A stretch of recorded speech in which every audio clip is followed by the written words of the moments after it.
ጨካኝ የሆኑት የባሏ ቤተሰቦች ከልጃቸው ሚስት ቤት ውስጥ ለመውጣት የተገደዱት ፖሊስ የመጨረሻ ማስጠንቀቂያ ከሰጣቸው በኋላ ብቻ ነበር። ይህንን ሲያዩ ከጎረቤቶቻቸው ማንም አላዘነላቸውም። ምክንያቱም ቤተሰቡ ሁልጊዜ የሚረብሹና ሴቲቱን በየቀኑ የሚያንኳሷት እንደነበሩ ጎረቤቶቹ ለረጅም ጊዜ ሲታዘቧቸው ቆይተዋል። እንዲያውም ብዙዎቹ ምስጋና ቢስ ተዋሲያን ናቸው፣ የሚገባቸውን አገኙ በማለት በግልጽ ጣታቸውን ቀሰሩባቸው። ቤተሰቡም ያፍረስ ስሜት የተሰማቸው ያኔ ነበር። አማቷም በቀጥታ ቀጥሎ የትንወድቃለን በማለት መሬት ላይ ተቀምጣ አለቀሰች። የባልየው ታናሽ ወንድሜ ሚስት ቤት መቆየታችን እንደማይዘልቅ አስቀድሜ ተናግሬ ነበር በማለት ማማረሯን ቀጠለች። አሁን እንደ ውሻ ተባረው ከባድ ውርደት ደርሶባቸዋል። የባልየው ታናሽ ወንድምም በንዴት በግኗል። ጎረቤቶቹን እዚያው ሊደበድባቸው እንደሚችል በመዛት አስፈራርቶ አባረራቸው። ሆኖም ግን ከጩኸት ባለፈ እንደሚታየው ደፋር ሰው አልነበረም። ቀጥሎ ምን ማድረግ እንዳለበትም አላወቀም። ይልቁንም ወንድሙን ሙሉ በሙሉ ተጠያቂ አደረገው። የማትረባነ ሚስትን መቆጣጠር ስላልቻልክ ነው ቤተሰቡን ለዚህ ያበቃው በማለት ዘለፈው። አማቷም ተሯርጦ በፍጥነት መፍትሄ እንዲፈልግ ጮኸችበት። ነገር ግን ተደብቃ የምትከታተለው ሚስቱ ባሏ ቢስ መሆኑን ታውቅ ነበር። ከዚህ በፊት የወር ደመወዙን በሙሉ ለእህቱና ለወንድሙ እያወጣ ያስረክብ ነበር። እነሱም ዝም ብለው ያባክኑበት ነበር። ሚስቱንም ዝም ብሎ ታገሺ ብቻ ይላት ነበር። እሱ አሁን ደግሞ እሱ ራሱ መታገስ ይችል እንደሆነ ማየት ፈልጋለች። በእርግጥም የቤተሰቡ ክስ ሲበዛበት በመጨረሻ ባልየው ሊፈነዳ ደረሰ። ወንድሙን ያዘውና ያንተ ስድብና ድብደባ ደስተኛ ቤታችንን አፈረሰው ሲል ጮኸበት። ወንድሙ ግን ምንም የጥፋተኝነት ስሜት አልተሰማውም። ይልቁንም እሷን ልቅ ስላደረካት እኔ እየረዳው ነበር በማለት ያለ አፍረት ተናገረ። ከዚያም በንዴት ባልየውን ፊቱ ላይ በቦክስ መታው።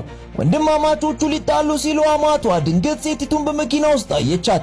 ሴቲቱ ወዲያውኑ መኪናዋን አስነስታ ሄደች። ቤተሰቡ ሙሉ በሙሉ ተበታተነ። ባልየው ግን አሁንም እንደምታስብለት ስላመነ አዲስ የስልክ ካርድ ገዝቶ ከብዙ ልፋት በኋላ በመጨረሻ አገኛት። ወዲያውኑ ያለ ፈቃድ ቤቱን በመሸጥና እኛም መጠለያ አልባ በማድረግሽ ለምን እንደዚህ ጨካኞች ሲል ጠየቃት። እሷ ግን ቤቱ የራሴ ስለሆነ የመሸጥ መብት አለኝ፣ ወንድም ሲመታኝ ምንም ስላላደረግ ከእንግዲህ እንደ ባለ አላይህም አለችው። የፍቺ ጥያቄ ማቅረቧንና ከዚህ በኋላ በጠበቃዋ በኩል ብቻ እንደሚያገኛት ነገረችው። ያን ጊዜ መርበትበት ጀመረ። ይቅርታ እየጠየቀ ወደኔ ከተመለሽ ወንድሜ እንዲንበረከክና ይቅርታ እንዲጠይቅሽ አደርጋለሁ አላት። እሷ ግን ቤተሰቦቹ ዳግመኛ እንዲጎዷት እንደማትፈቅድ ነግራው ወዲያው ስልኩን ዘጋችበት። ከዚያም ባልየው የሰራው ስራ ስህተት እንደነበር ተረድቶ ተጸጸተ። እናቱና ወንድሙ ግን አሁንም ምስጋና ቢስ እያሉ እሷን ይረግሟት ነበር። ለሚቀጥለው ደህና ትምህርት እንደሚያስተምሯትም ይዝቱ ነበር። ሆኖም በመጀመሪያ የሚኖሩበትን ቦታ ማስተካከል ያስፈልጋቸዋል። በመጨረሻም እሷ በሰጠችው ሁለተኛ የኤቲኤም ካርድ ውስጥ በቀረው ጥቂት ገንዘብ አንዲት ጠባብ ክፍል ተከራየ። ነገር ግን ቤተሰቡ ክፍሏ በጣም ትንሽ ናት በማለት ሊያጉረመርሙ ጀመር። በሚቀጥለው ቀን ስራ መውጣት እንዳለበት እያወቁ እናትና ወንድሙ ክፍል ውስጥ ባለችው አንዲት አልጋ የተነሳ ተጣሉ። በዚህም የተነሳ ዝሎ የነበረው ባልየው ሌሊቱ ሙሉ ሳይተኛ አደረ። ቀስ በቀስም በጭፍን ታግሷቸው የነበሩት ቤተሰቦቹ ምስጋና ቢስ ደመጣጮች መሆናቸውን ራሱ ተረዳ። ደስታ የሰጠችው ሚስቱ ብቻ እንደነበረች ማመነ። በማግስቱ ጠዋት ማልዶ እሷን ተለማምጦ ለመመለስ ወደ ወላጆቿ ቤት ሄደ። የወላጆቿ ቤት በር ላይ ሲያገኛት ታናሽ ወንድሜንና ቤተሰቡን እንድትታገሺ ማድረግ አልነበረብኝም፣ ወንድሜ ሲሰድብሽና ሲመታሽም ዝም ብዬ ማየት አልነበረብኝም በማለት ጥፋቱን አመነ። ሌላ እድል እንድትሰጠውና ወንድሙንና እህቱን ወደ ትውልድ ቀያቸው እንደሚመልሳቸው እየተማጸነ ለመናት። ሆኖም ሴቲቱ በቀዝቃዛ ስሜት አሁን ረፍዷል አለች። አስቀድማ የፍቺ ጥያቄ ማቅረቧንና ቤተሰቦቹ ዳግመኛ እንዲጎዷት እንደማትፈቅድም ነገረችው። ባሏ ግን አሁንም ሊለቃት አልፈለገም። ወደሱ እንድትመለስ ተወታት። እንደ አጋጣሚ አባቷ ደርሰው ገፉትና እዚያ ለመምጣት እንዴት እንደደፈረ ጮሁበት። ሰውየው በስሜት ለመጫወት በመሞከር ስለ ትንሿ ልጃችን ስትል አግባባት እያለ አባቷን ለመነ። አባቷ ግን በልጃቸው ውሳኔ ላይ ጸኑ። በእውነት ስለ ልጄ የምታስብ ከሆነ ፍቺውን ተቀበልና ልጄ መጨቅጨቁን አቁም አሉት። ተስፋ የቆረጠው ባል በዝግታ ወደ ጊዜያዊ ሆቴሉ ተመለሰ። ቤተሰቦቹ እሷን ሳይዛት መመለሱን ሲረዱ የማትረባነ በማለት ወቀሱት። ስለ ጠባቡ ክፍል አለመመቸትም አጉረመረሙ። ሌላ ቤት በፍጥነት እንዲፈልግና ከዚያ በኋላ ከሷ ጋር የቀረውን ሂሳብ እንደሚያወራርዱ ነገሩ። ሰውየው ግን ያለውን ደሞዝ ሁሉ ቀድሞኑ ለነሱ ሲሰጥ እንደኖረና አሁንም ምንም ገንዘብ እንደሌለው ተናገረ። ወደ ገጠር እንዲመለሱ ቢጠይቃቸውም ፈጽሞ እምቢ አሉ።